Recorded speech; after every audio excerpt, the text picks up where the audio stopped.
Assalamualaikum warahmatullahi wabarakatuh. Bapak-bapak, ibu-ibu, hadirin dan hadirat yang dimuliakan Allah, terutama Pak Ustadz Ahmad dan Bapak Ustadz Yusuf Wibisono serta pembawa acara kita yang Ibu Wahyu yang selalu senyum. Iya. Alhamdulillahirrahmanirrahim. Wassalatu wassalamu ala asyrofil anbiya'i wal mursalin wa ala alihi wa sahbihi wa dzurriyyatihi ajmain. Qala rabbi shrah li sadri wa yassir li amri wahlul 'uqdatam min lisani yafqahu qawli.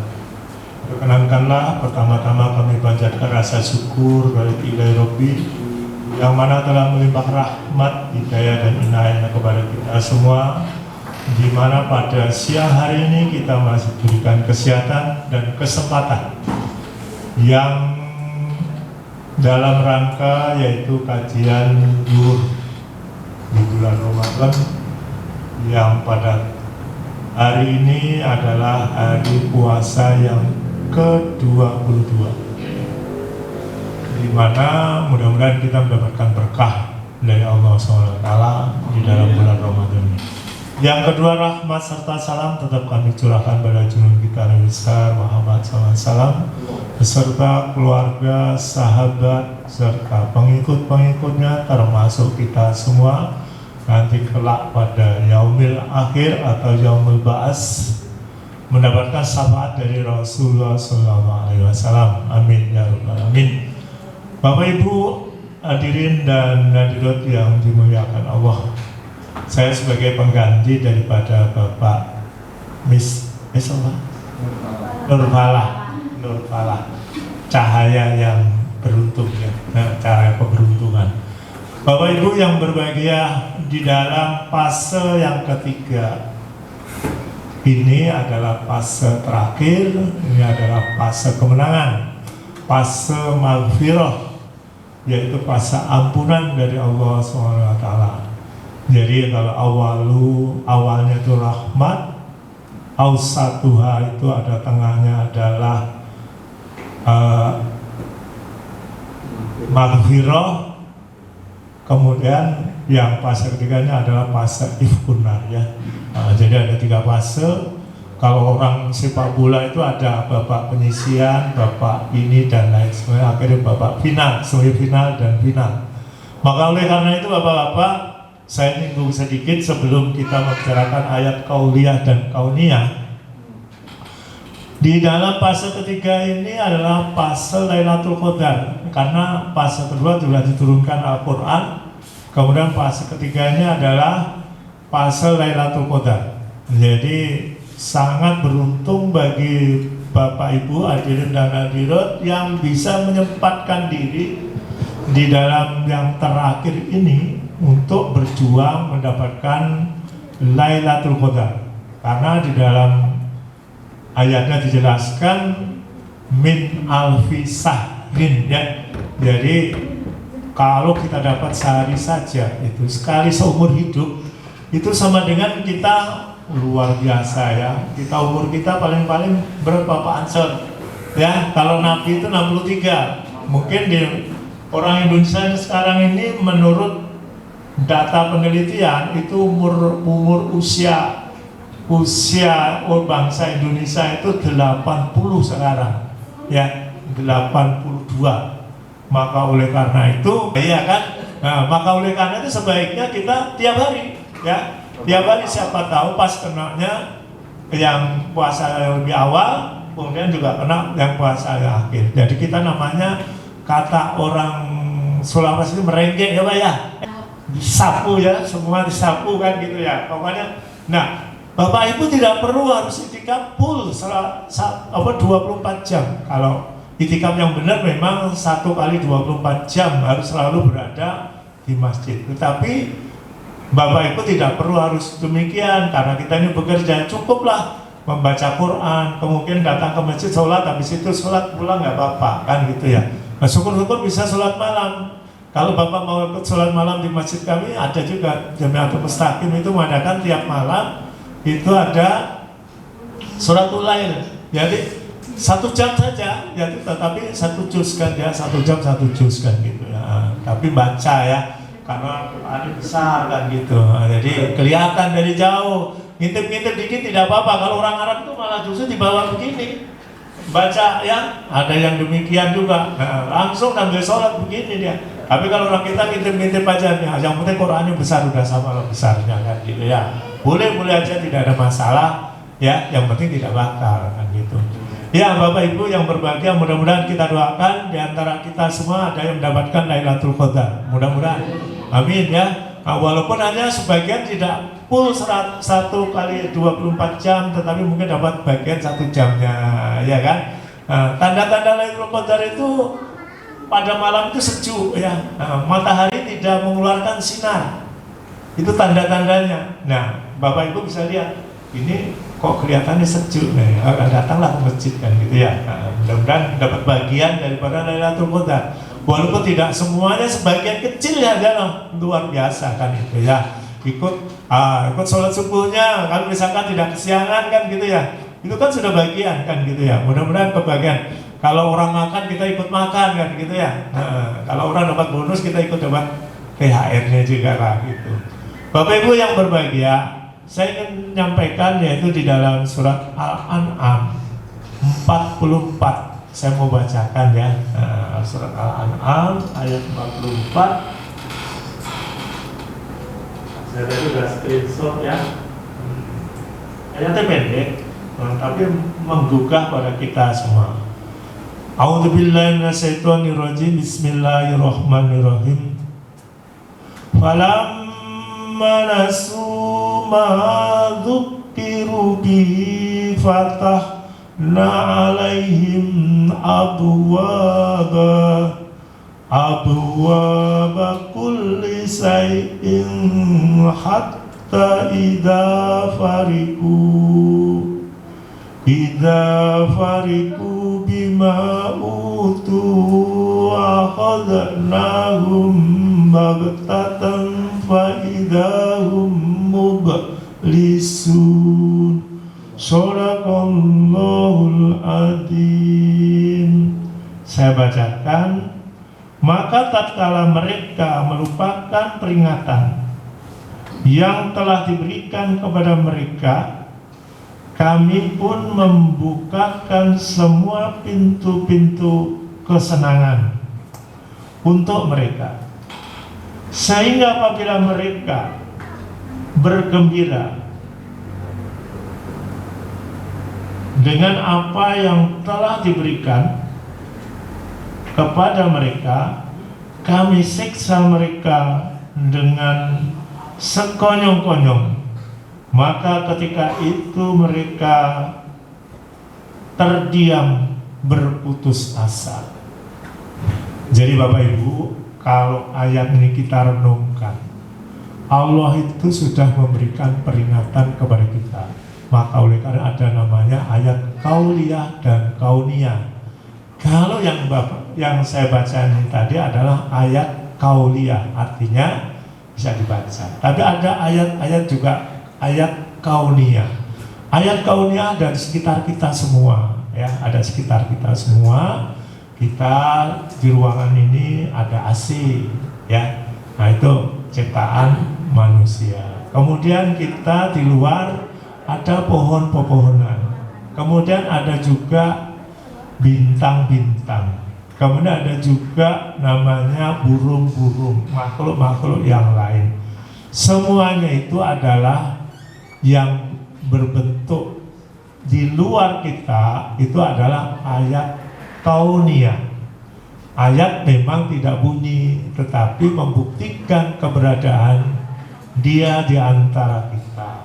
Maka oleh karena itu ada ayat kauliyah dan ada ayat kauniyah. Ya, kami akan bahas di sini ada ayat kauliyah, peringatan Allah SWT kepada kita semua. Ya, bagi yang mau mengikuti peringatan itu maka dia akan beruntung. Begitu juga orang yang tidak mau mengikuti peringatan, itu juga Allah akan berikan diberikan suatu karunia juga. Tadi diberikan kegembiraan dan kesenangan. Tetapi di balik itu bila mana dia mau bersyukur, ya, la ing sahartum la azidannakum wa la ing kafartum inna adzabi lasadid. Kalau manusia, orang-orang mau bersyukur atas peringatan, ya, kalau orang bersyukur atas peringatan itu artinya dia menjauhi pekerjaan itu kan. Oh, ini dilarang, berarti dia tidak melaksanakannya. Oh, ini dilarang, tetapi dia tetap dijalankan. Nah, ini orang-orang biasa al-kafirun, ya, orang-orang yang ingkar. Kafir itu bukan karena dikunyah, tetapi dia adalah ingkar kepada ayat itu. Kalau kita ingkar pada ayat itu, Allah pun tetap memberikan kurnia yang berupa kesenangan, kegembiraan. Tetapi setelah itu Allah akan berikan satu siksa yang pedih, ya.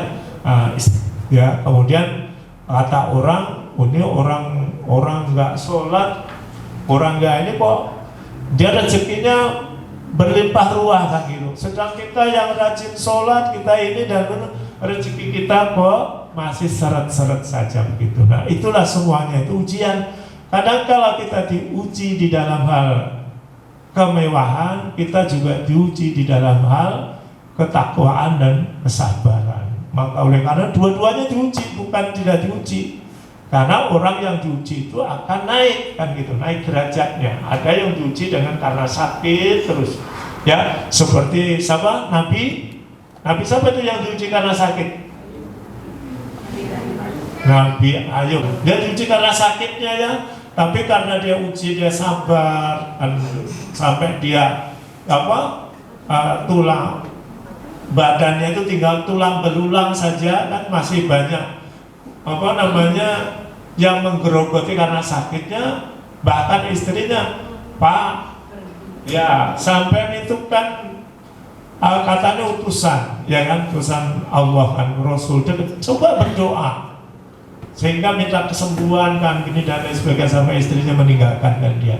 Oh, saya malu pada Allah karena ini, ya. Akhirnya apa? Dia tidak mau berdoa. Itulah termasuk yang diuji kesabarannya. Jadi mau betul-betul ya, akhirnya dia lulus kan gitu, ya. Nah, begitu juga yang lainnya juga masih banyak, ya. Ada juga yang diuji karena kesenangan, dia kepingin mau yang masuk surga, yang Nabi yang masuk surga, kemudian tidak mau kembali lagi, sampai sekarang masih tetap di surga. Ayo, Nabi Idris, ya, Nabi Idris. Nah, sampai sekarang itu masih di surga. Jadi satu-satunya utusan yang sekarang masih ada di surga adalah Nabi Idris kan gitu, ya. Jadi semuanya itu melalui proses ujian.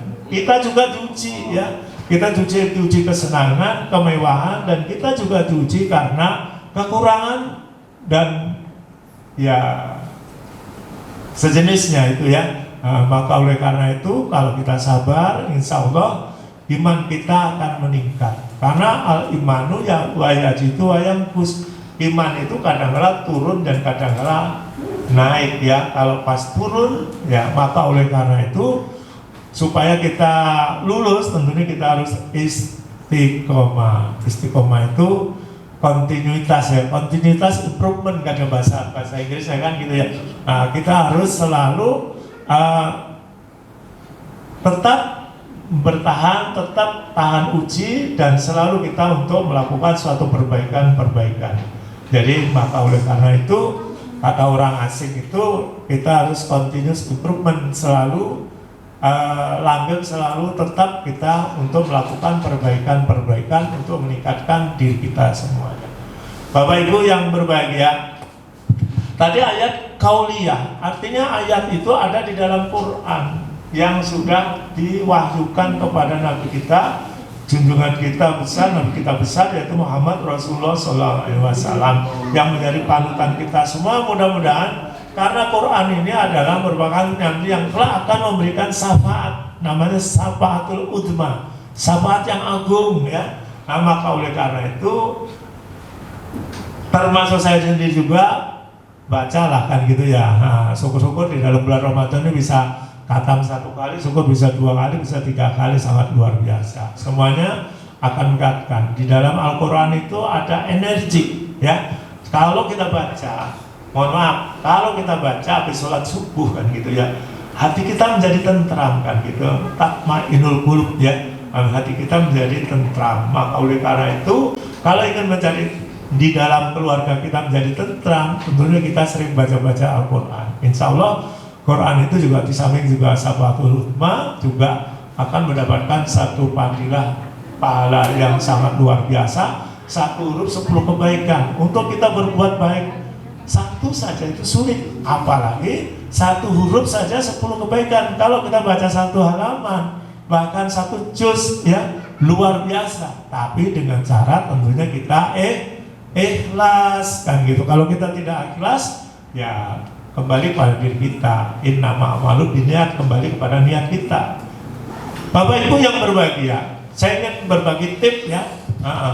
Di dalam Al-Quran itu ada energi. Bapak Ibu sebenarnya itu energi itu sebagaimana Rasulullah SAW itu pernah meminta pada salah satu sahabat namanya Mas'ud ya, Ibnu Mas'ud. Ibnu Mas'ud, tolong bacakan kepada saya surat Al-Insyirah kan gitu ya. Beliau itu nangis ya, beliau itu nangis sampai lama nangisnya. Karena apa? Padahal Ibnu Mas'ud itu tidak mau membacakan. Karena Rasul kan, ya Rasul, engkau kan yang punya Quran, engkau yang punya wahyu, kenapa saya harus membacakan? Tapi saya rindu kepadamu Mas'ud untuk mendengarkan apakah apa yang kamu ini. Ternyata beliaunya menangis sampai terisak-isak. Itu yang dibacakan itu tadi. Apakah Bapak Ibu sudah pernah ya dimintai untuk membaca Al-Quran untuk suami atau suami untuk para istri? Pernah nggak? Coba dicoba, nanti akan ada kesejukan di dalam hati kita, ada energi ya, ada energi yang sangat luar biasa. Ya, itu adalah wahyu ya, Quran ini wahyu yang harus dihargai dan dihormati serta dijunjungi. Coba ya, dicoba. Dan Al-Quran ini juga bisa menyembuhkan karena asyifa ya, menjadi dawa dan asyifa kepada kita semua. Bagi orang yang beriman, orang muslim itu sangat luar biasa. Coba ya, di bapak sendiri atau ibu sendiri baca surat Al-Ikhlas ya. Kemudian padilahnya ini untuk menguatkan keimanan kita. Kemudian ya setelah baca, mohon maaf, tangan ibu buka, kemudian ditiupkan 3 kali ya. Ya ini hadisnya Rasulullah juga ini. Terus diusapkan di kepala ya sampai leher, dinaikkan lagi.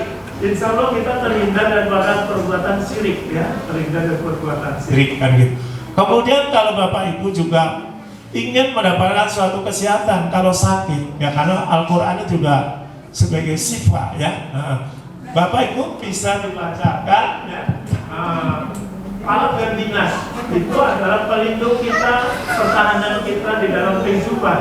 Bapak Ibu baca surat Al-Falaq dan An-Nas ya, Falaq dan Nas, kemudian dibaca sekali, kemudian diusapkan kepada tangan ya, sampai buang kan gitu ya, kemudian 3 kali buang. Insya Allah kemudian ke badan juga demikian. Insya Allah kita terhindar daripada penyakit kronis, penyakit yang menaun ya, penyakit yang menaun. Mudah-mudahan Allah berikan anugerah kepada kita semua.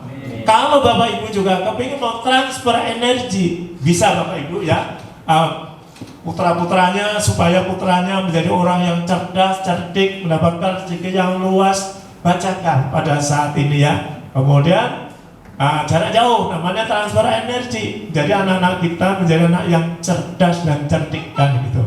Ini saya juga lakukan juga, alhamdulillah anak-anak kami cerdas dan cerdik semuanya ya. Alhamdulillah, mudah-mudahan itu tadi semuanya bisa dilakukan kalau Bapak yakin ya. Tapi kalau nggak yakin ya kembali kepada kita semua. Saya rasa saya tidak panjang lebar, nanti yang kemudian kita sambung lagi di lain waktu ya, karena kami ditunggu untuk seminar proposal. Mohon maaf, ya, nanti lain waktu kita sambung lagi. Kurang lebihnya mohon dimaafkan. Billahi taufiq wal hidayah. Wassalamualaikum warahmatullahi wabarakatuh. Waalaikumsalam.